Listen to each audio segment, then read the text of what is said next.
uma decisão do Tribunal Regional Federal da Terceira Região confirmou o direito de um trabalhador à aposentadoria especial usando um laudo pericial produzido anos depois do período em que a atividade foi exercida. O INSS recorreu 2 vezes, perdeu as duas. Ao mesmo tempo, o voto minoritário do ministro Nunes Marques no tema 1209, o julgamento que negou a aposentadoria especial aos vigilantes, deixou registrado no próprio acórdão do STF um fundamento que o voto majoritário não enfrentou: o dano à saúde mental. Dois elementos independentes, de instâncias diferentes, apontando para o mesmo caminho que ainda está aberto. Quem tem direito e ainda não pediu pode estar perdendo entre 38 mil e 90 mil reais em retroativos, considerando a diferença entre o benefício pago com fator previdenciário e o valor correto da aposentadoria especial, calculada em 100% do salário de benefício sem nenhum desconto, ao longo de 3 a 5 anos de espera acumulada. Tudo o que você precisa saber sobre o caminho alternativo da saúde mental, sobre o que a decisão do TRF3 muda para quem não tem documentos da época certa e sobre o que fazer agora está neste vídeo. 2 argumentos técnicos sólidos, vindos de instâncias diferentes, convergindo para o mesmo ponto. A porta da aposentadoria especial não está fechada para quem sabe por onde entrar. Ficar até o final deste vídeo é o que permite entender exatamente onde essa porta está. Muita gente está na mesma situação e ainda não sabe que tem direito. Antes de avançar, você trabalhou como vigilante, vigia, porteiro, agente de segurança, operador de máquinas, metalúrgico ou em qualquer função com exposição a risco contínuo, físico, sonoro ou emocional. Por quantos anos? Já teve o tempo especial negado pelo INSS com o argumento de que não havia prova da época? Conta aqui nos comentários. E se tem colegas na mesma situação, marca o nome aqui. Leia todos os comentários. Para entender o peso do que está sendo mostrado aqui, é preciso começar pela distinção que a maioria dos vídeos sobre o tema 1209 ignorou completamente.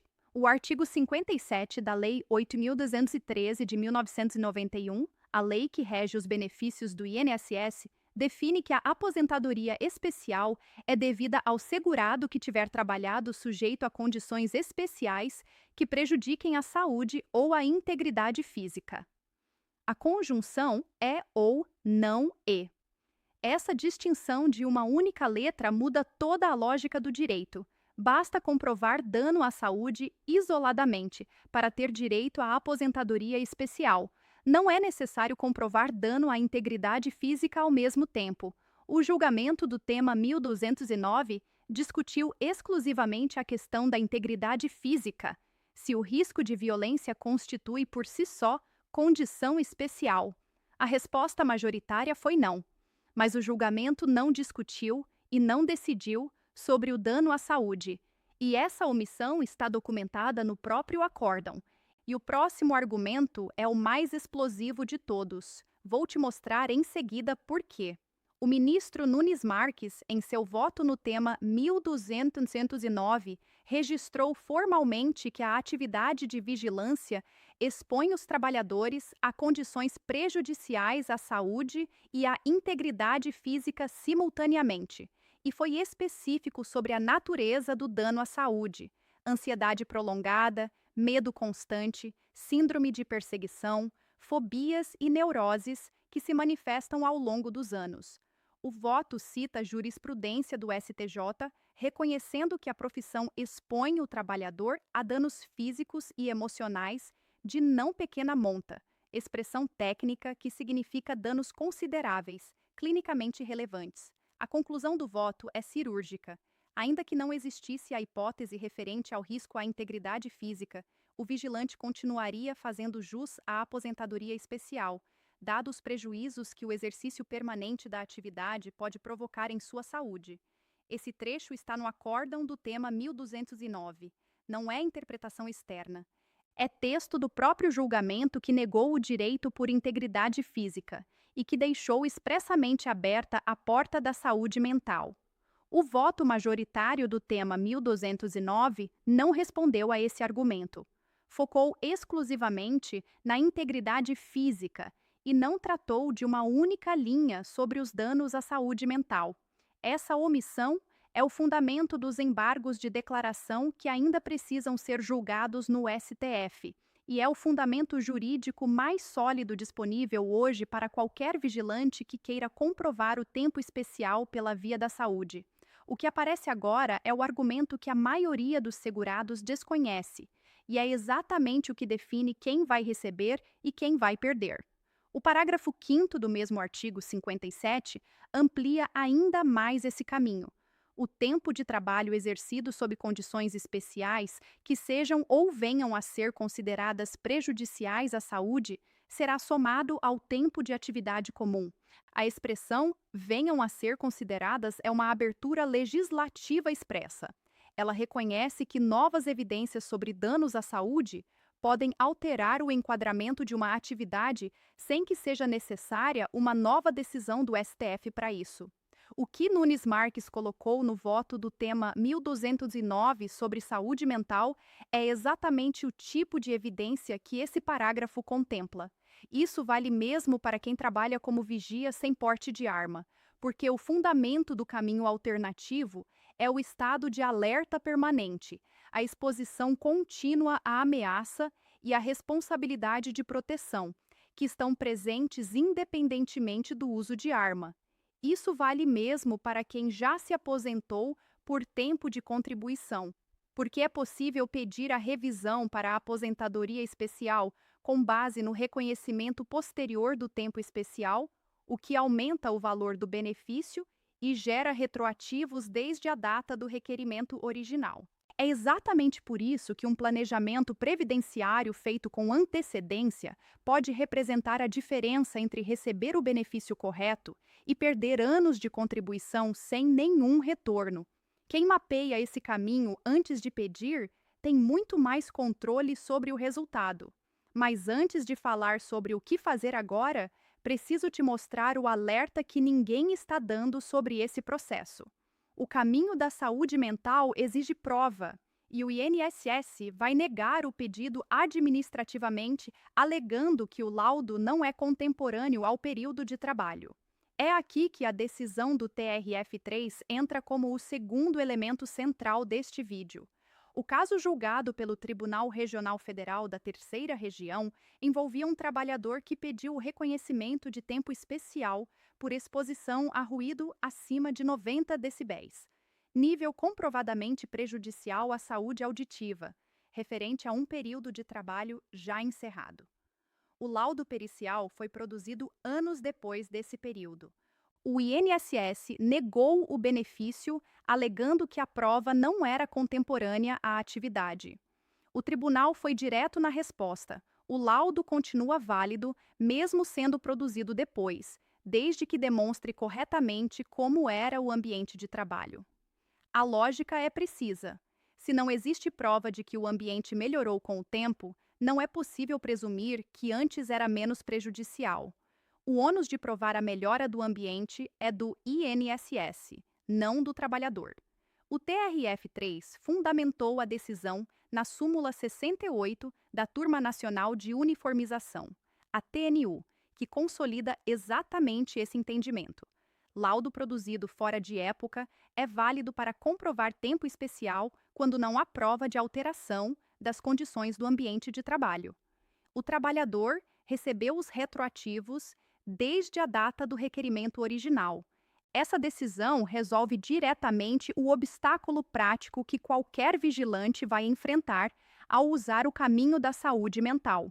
O INSS vai alegar que o laudo psicológico ou psiquiátrico produzido hoje não serve para comprovar dano em períodos passados.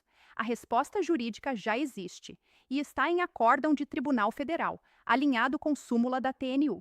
Independentemente do resultado dos embargos no tema 1209 e do avanço do PLP 42 e do PLP 28/2026, Há um checklist de 4 ações concretas que qualquer trabalhador exposto a risco contínuo pode executar agora. Primeiro, revisar o CNIS e verificar se todos os vínculos de trabalho com atividade especial estão registrados corretamente. Código de atividade, período exato de cada contrato, empresa empregadora identificada. Vínculos com nomenclatura genérica ou período incorreto são os mais comuns e os mais difíceis de corrigir depois de anos. Segundo, reunir o PPP, Perfil Profissiográfico Previdenciário, de cada empregador. Esse documento comprova a natureza da função e os agentes nocivos a que o trabalhador estava exposto. Para vínculos com empresas que já encerraram as atividades, o INSS tem procedimento específico para substituição por outros documentos técnicos. Terceiro, produzir o laudo psicológico ou psiquiátrico que ateste os danos à saúde mental decorrentes do exercício da atividade. O laudo precisa ser específico, relacionar os sintomas à natureza da função, descrever o estado de alerta permanente, os distúrbios de sono, a hipervigilância e a dificuldade de desligamento após o turno. O acesso pode ser feito pelo SUS, sem custo, através de encaminhamento médico. Quanto mais detalhado e fundamentado, maior o peso probatório quando o INSS ou um juiz precisar avaliar o documento. Quarto, mapear o prazo decadencial. O prazo de 10 anos para revisar benefícios já concedidos corre competência por competência, e cada mês de inação é um mês que pode prescrever definitivamente, independentemente de qualquer resultado no STF ou no Congresso. O ponto de partida para todas essas verificações é gratuito. O extrato completo do CNIs está disponível em gov.br/meuins, sem custo, sem intermediário e sem precisar sair de casa. Para quem quer entender de forma completa qual é o melhor caminho para o seu caso específico, considerando o tempo de atividade registrado, PPPs disponíveis, laudo em produção e a data mais vantajosa para requerimento, existe a possibilidade de um planejamento previdenciário individualizado. É a análise que transforma um histórico de exposição em uma estratégia de benefício máximo. O primeiro passo está disponível gratuitamente. O checklist, quanto o INSS vai te pagar de verdade, com os pontos que definem qual benefício é mais vantajoso para cada perfil. O acesso está na descrição deste vídeo. Em abril de 2026, 2 elementos técnicos independentes convergem para o mesmo caminho. O voto de Nunes Marques no tema 1209, que deixou aberta a porta da saúde mental dentro do próprio acórdão que negou a integridade física, e a decisão do TRF3, que confirmou que laudo produzido fora de época é válido quando o INSS não consegue provar que o ambiente melhorou. O primeiro resolve o fundamento jurídico, o segundo resolve o obstáculo probatório. Juntos, formam um argumento completo. O trabalhador que passou anos em estado de alerta permanente, vigilante, vigia, agente de segurança ou qualquer função com exposição contínua a risco, não precisa esperar o Congresso votar o PLP 42 ou o STF julgar os embargos do tema 1209. O caminho que existe hoje, fundamentado na lei e na jurisprudência consolidada, começa com um laudo técnico e um CNIS completo. Para quem quer ir além do checklist e entender exatamente qual é a melhor estratégia para o seu histórico de contribuições, o planejamento previdenciário completo começa com uma análise do extrato do CNIS, disponível gratuitamente em gov.br/meuins. Com esse documento em mãos, qualquer análise especializada se torna muito mais precisa e muito mais rápida. Se esse conteúdo foi útil, compartilha com aquele colega que trabalhou anos na mesma função e ainda acredita que o tema 1209 encerrou qualquer possibilidade e se inscreve para acompanhar os desdobramentos dos embargos de declaração no STF, porque a omissão sobre a saúde mental ainda vai precisar ser respondida. Mas há um detalhe sobre a súmula 68 da TNU, o entendimento que protege o trabalhador quando o laudo é produzido fora de época, que ainda não foi abordado aqui em sua totalidade e que pode mudar completamente a estratégia de quem recebeu negativa do INSS, com o argumento de que os documentos apresentados não eram contemporâneos ao período de atividade especial.